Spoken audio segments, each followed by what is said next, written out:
Maria da Penha é uma lei que protege as mulheres de qualquer tipo de violência, sejam elas físicas, morais, sexuais, patrimoniais e psicológicas, que ocorrem em suas casas por maridos, pais, avós e etc. A Lei de número 11.340, sancionada em 7 de agosto de 2006, faz com que o agressor possa pegar até 3 anos de prisão, e a vítima pode entrar em programa de proteção e serviço de assistência social. Esse nome foi dado à mulher Maria da Penha Fernandes, que sofreu 2 atentados pelo próprio marido. Mas precisamos entender quem é Maria da Penha Fernandes. Maria da Penha Maia Fernandes nasceu no dia 1 de fevereiro de 1945, em Fortaleza.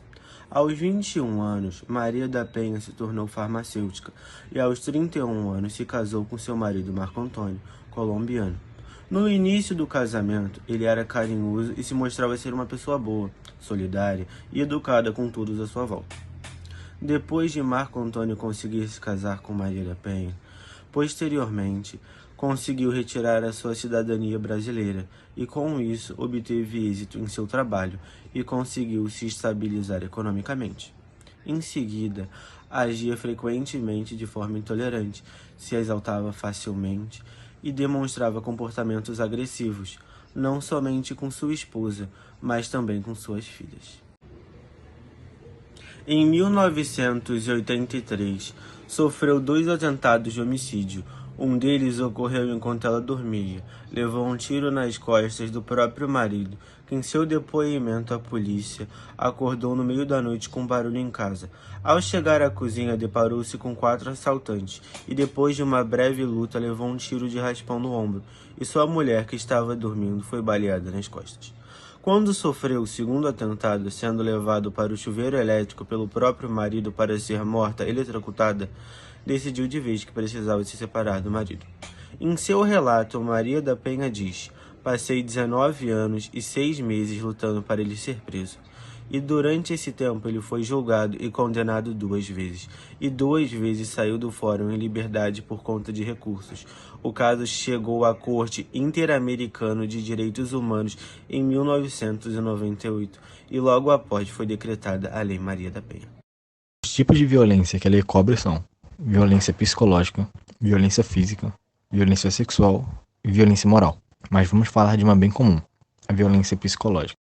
É considerado qualquer conduta que cause dano emocional, diminuição da autoestima, prejudique e perturbe o pleno desenvolvimento da mulher ou vise desagradar e controlar suas ações, comportamentos, crenças e decisões, como ameaçar, constranger, humilhar ou manipular.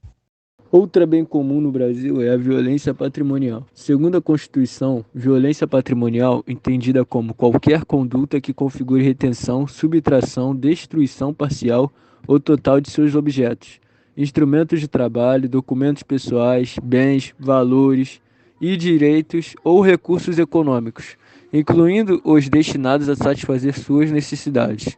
O atentado contra o patrimônio da mulher também pode ser praticado, por exemplo, pelo marido que subtrai ou faz uso exclusivo dos bens comuns, ou pelo devedor de alimentos que retém o pagamento de verba devida ao ex-cônjuge, vulgarmente conhecido como pensão.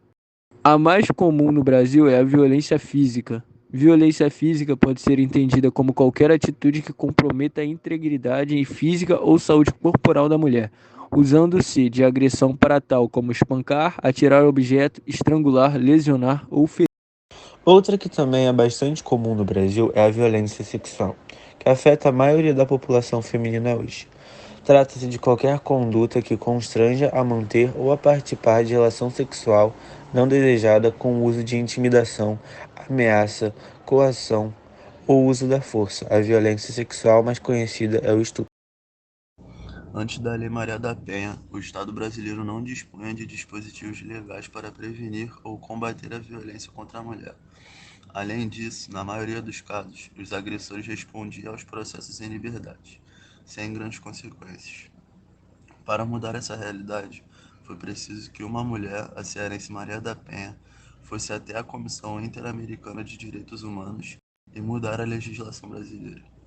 Com a pandemia do coronavírus e o avanço das medidas de restrição, Muitas mulheres tiveram que ficar em suas residências com seus agressores. No gráfico em janeiro, comparando 2019 com 2020, onde não havia sido decretada a pandemia, havia em 2020 4,5% menor do que no ano anterior. Contudo, se formos para março, onde se decretou a pandemia, houve um aumento de 14,9% em relação a 2019, e isso só vai aumentando durante aquele ano.